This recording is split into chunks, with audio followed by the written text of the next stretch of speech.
Let's talk about retirement planning. Similarly, they say we need to prepare for retirement planning, but I don't know what it is. This is somewhat connected to what we talked about earlier. When we say it's tax and finance planning, there are 3 areas of interest. Everyone would agree that you need to work hard to earn money in your main job. So, how can we reduce income tax on the money we earn this way? That's what income tax planning is about.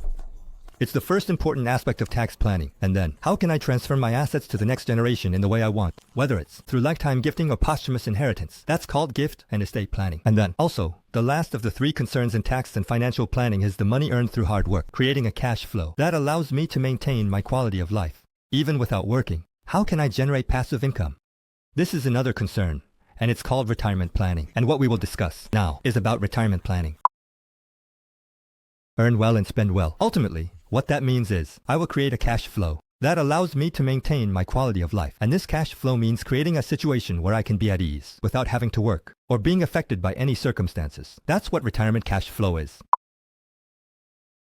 Alright, let's take a step back. What many of us want is financial freedom, right? It's about achieving financial freedom, isn't it? It's actually another way of saying retirement. Retirement doesn't mean I'm going to stop working and do nothing until I die. That's not what it means, right? So what does it mean? It means I'll do what I love, regardless of money. That's ultimately what financial freedom is. And that's ultimately another way of saying retirement. As it is here, it's a situation where I don't have to work for money. And in other words, it's the freedom to do what I want as much as I want with the people I want without restrictions. That's what financial freedom is. And at the same time, it's retirement. And we prepare various things to achieve that. This means, ultimately, it means creating cash flow. That cash flow refers to the kind that is generated automatically, even if I don't work or pay attention to it. So when we talk about creating cash flow, there are broadly 4 categories. First, there is earned income. What is this? Wage income, business income. If I receive a salary, it's salary. If I run a business, it's business income. This would be earned income. This is cash flow. However, from the perspective of financial freedom, it's probably the least favorable. Why? Because I have to do it. And the second is stock and real estate. There will be cash flow from stocks and real estate. That's good too, because it's not something I earn by working. Another, most common type of income that applies to all of us, which we can receive without working, is Social Security benefits. It's the pension you receive from the government when you retire, or if you have an accident. Ultimately, it means you can receive cash flow regardless of your situation. Additionally, life insurance and annuities, which I will discuss further, also serve as mechanisms to create cash flow without having to work or worry about it. So, there are these 4 aspects, and ultimately, retirement planning is about how to structure these in a way that creates a situation where you don't have to work. This is what retirement planning is. It's not just about reaching an age where you can no longer work, but rather about creating a plan to escape the situation where you have to work for money. Alright, let's take a look at each one now. Well, we can skip over earned income, right? Stocks. In that case, stock investment can be one of the ways to work towards creating this situation. That's right. And here, I study and evaluate individual stocks as needed. I take positions and sell when it's time to sell. This is not an approach to achieve high returns. I'm talking about long-term investment. What I mentioned here, and also in other videos, is that by investing 1 hour, you can definitely succeed in preparing a large sum of money. This is what I talked about here as well. It wasn't about taking a position to gain some benefit, but about doing it consistently. It was long-term investment. It was an investment in indices, or it was a stable investment in top stocks with the highest market cap. The idea was that if you earn money through earned income, you should regularly and consistently invest a portion of it. And by doing so, you can achieve high returns in the long term. So by the time you retire, it will have grown into a large asset. That's what this was about. And I also said that everyone should do this, which was the same message. The assumption here was that you don't have to worry too much, because first, there was trust in the US market. The reason is that there is trust that the US market, the US index, will trend upward in the long term. This was the significance of stock investment in preparing for retirement income. It is certainly meaningful. It's something that must be considered, but if we take a step back, in other words, we're talking about a structured process of generating cash flow without having to work. However, if you apply this directly to stocks, there will be drawbacks. What is it? For example, if the market suddenly crashes, we're looking at it from a retirement perspective. That can happen, right? However, even with direct stock investments or index investments, you would be unprotected. There are many such cases, right? In years when the stock market crashes, newspapers are filled with stories of people at retirement age panicking, not knowing what will happen. There are definitely such aspects. And you can't be sure about how much you can withdraw, when, and how. Regardless of how high or low the asset value is, there's uncertainty about how much I can withdraw at retirement. It's unsettling to rely on this as my passive income after retirement. And the third point is, if it doesn't trend upwards, especially this. If we're talking about directly investing in stocks, the risk will be even greater. This is in the context of retirement. That's why continuous learning is necessary, but then retirement is ultimately about doing what I want, and this is not suitable without worry. Nor is it an investment. That is 100% foolproof. It's not that it's inappropriate as a source of investment income, but rather as retirement income. What is it that we want? The value of income that comes in steadily without me having to worry may not be fully met by stock investments. If we come to such a conclusion, it wouldn't be without reason. There may be differences in opinion. This is about stocks. Shall we take a look at real estate next? There's really no need to talk about real estate. I already mentioned the value of real estate and real estate investment earlier. Besides that, I've shared countless videos on the advantages of real estate investment as retirement income. I also agree with that. So, does real estate have advantages? I mentioned it earlier. It's about real estate rental income. In the end, that means it will be a consistent and steady passive income. And through depreciation, you can make this passive income tax-free. Additionally, as mentioned, through 1031 exchanges or step-up in basis, you can make it so that this income, including the actual increase in asset value, is not just deferred, but becomes tax-free. You can enjoy such benefits up to the point of inheritance. Moreover, if you engage in leverage investment at a reasonable level, this passive income increases, and the tax-saving effect becomes greater. In the end, in terms of retirement income, first, you don't have to work, and second, you can receive steady passive income, which makes real estate investment a great advantage. Therefore, I would say that if possible, a portion of my assets should be considered as part of a real estate investment portfolio. But there are also disadvantages here. What could they be? Real estate investment, it's retirement. It's not about investment income from the perspective of retirement. First, it's a heavy decision. Generally, the units are high. In real estate investment, especially when leveraging, it can go into hundreds of thousands or even millions of dollars, so the scale is large. Secondly, just like with stocks, there is still fear regarding the economic situation. It might not crash as much as stocks, or it could actually be worse. There's no guarantee. It won't crash when I retire. And regarding tenants or other aspects during retirement, right, going further with this discussion, if you ask whether it's a situation where I don't have to worry about anything at all, it probably won't be. Why? In retirement, I don't want to worry anymore, but if it's about managing tenants or large buildings, then you have to manage and maintain those assets. And even if I want to be a tenant, there are aspects where I need to find other assets. If you sell it midway, you can't enjoy the benefits of being a tenant, and you have to pay taxes on all the accumulated profits. So, the opinion that it doesn't fully satisfy, as retirement income is also valid. So now we're moving on to the third topic. It's about annuities. Earlier we talked about the 4% rule. We discussed it in the news earlier, didn't we? This keeps coming up. In places like Forbes, or what is the 4% rule? For retirement withdrawal, it was about how I could withdraw my assets after retirement in a way that they wouldn't be depleted by the time I pass away, allowing me to withdraw them stably. We talked earlier about William Benjen, who studied past financial market movements and found that in the first year of retirement, you withdraw 4% of your prepared retirement funds. After that, if you increase the withdrawal amount each year by the rate of inflation, you can use your retirement funds for 30 to 40 years without them being depleted. That was the finding. So, it was said that this reflected actual data from the past 100 years, and if you incorporate recent trends, it could even go up to a higher level of 4.5%. But what we talked about was the assumptions made here. 50% of the retirement funds and the remaining 50% in bonds. And you need to rebalance each of the 50%. Ultimately, this means that you can't completely ignore it here. You do need to pay attention to it. That's what it means. It's good. But nevertheless, I have to keep rebalancing my retirement funds based on how they perform, whether they're invested in the S&P 500 or blue chip stocks, even after retirement. That's the idea.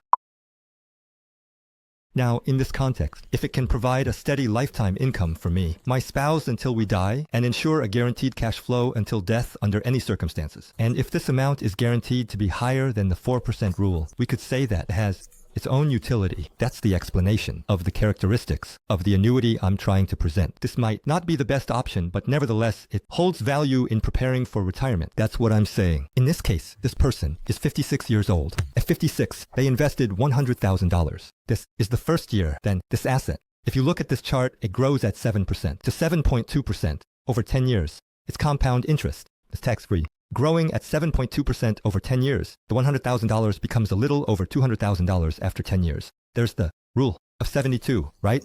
If $100,000 compounds at 7.2% over 10 years to $200,000, this person, from the next year, they will be 66 years old. As you can see here, starting at age 66, they will receive $14,390. You and your spouse will receive it for the rest of your life until you die. This amount they will continue to receive until they turn 100 years old. So, from what we discussed earlier, after these 10 years from $200,000, $14,390 is roughly a little over 7%. This means they will receive that amount for life. And furthermore, I'll briefly talk about these red items here. If I become seriously ill during the first 10 years, there's a benefit that allows me to withdraw and receive the money sooner. And as long as there is a balance remaining in my annuity, if I pass away during that period, there's also the death benefit, which is a common concern. It's great that I can receive payments consistently for life, regardless of market conditions by joining this annuity, but if I end up passing away without receiving more than my initial investment or the total amount I should have received, wouldn't that be a bad thing for me or my spouse? That's not the case. If you pass away before receiving the full amount, the remaining balance is passed on to your beneficiaries, such as your children, as an inheritance. So, in the end, this means Mr. Hong Gildong was 56 years old, invested $100,000, grew it for 10 years, had a tax-free compound interest rate of 7.2%, and then, from age 65, receives about 7% annually, until death. Additionally, as mentioned earlier, he can receive a death benefit and also get long-term care benefits as a plus. In the end, if you can secure a cash flow that is higher than 4% for life, regardless of when you die, without having to worry about it, then isn't that in itself not a bad thing? Why? In what way? Because it fits the definition of retirement income. First, you don't have to worry about it. Second, it comes in regularly. Third, it continues until you die. This is not a matter of high or low returns. High returns, as mentioned before, stocks are obviously better. I also invest in real estate. When it comes to returns, of course, you can't compare to stocks or real estate. Even more so, what's even better is coins. Isn't it? Cryptocurrency and such. So what we're talking about now is not from that perspective. We're talking about retirement income. It's the sense of stability that I can feel and enjoy. Retirement income, the idea that I can enjoy doing what I want during retirement elsewhere. You know, what we talked about earlier is called financial freedom, the ability to do what I want with whom I want as much as I want without working for money. It means you have to pay attention to stocks. The market could crash. You also need to rebalance. I do it, and I actually enjoy those things, and I can do other things too. Not everyone is going to enjoy these things like I do, of course. The things they want to do with high utility aren't necessarily like this. It's the same with real estate. It is affected by the economic situation. Managing tenants, managing buildings, you don't want to worry about these things after retirement, and you can really do what you want to do. So, last time when I briefly talked about the psychology of money, I mentioned something that was used as an example here. I'm currently paying a mortgage at 3%, and if I invest this elsewhere, not at 3%, for example, I have $100,000. But I have a mortgage of $100,000 at 3%. So do I use it to pay off the mortgage? Or do I invest it elsewhere and earn a 7% return? So, if you think about it, what does it mean? If I judge rationally, paying off the mortgage is foolish. Why? If I pay it off, I avoid a 3% cost. But if I don't pay it off and invest elsewhere, I earn a 7% return. So isn't that like making money effortlessly? Why? Because if I invest there, even after paying 3%, I still have 4% left. So you could say, why do something foolish like that? But here, they say it might not be the case, because I don't worry about this or that. Living in my fully paid off house. Even if it's a money-making opportunity, it doesn't matter to me. The happiness of being able to use my energy elsewhere is something that no third party can evaluate unless my 7% investment is guaranteed. I have to worry about it anyway. But instead, if focusing on something else that is more productive, even if that productivity isn't financial, makes me happier, then you can't criticize people who make such decisions. So, to go back once more, retirement planning is about achieving financial freedom for oneself. It's financial freedom. That is ultimately the essence of retirement. It's about creating cash flow so that I don't have to work for money. There are 4 ways to create cash flow, but this one won't be it. It will be these 3, and among them, the most fundamental is likely to be Social Security benefit. When I bring in the cash flow needed for my retirement life, some of it will be covered by Social Security benefits. There will likely be a shortfall, and if I can create a cash flow for that shortfall that I don't really have to worry about, it would be meaningful in itself. In many cases, this can be achieved through life insurance or annuities, and by doing this, it could also provide a foundation for me to be more proactive in stock or real estate investments.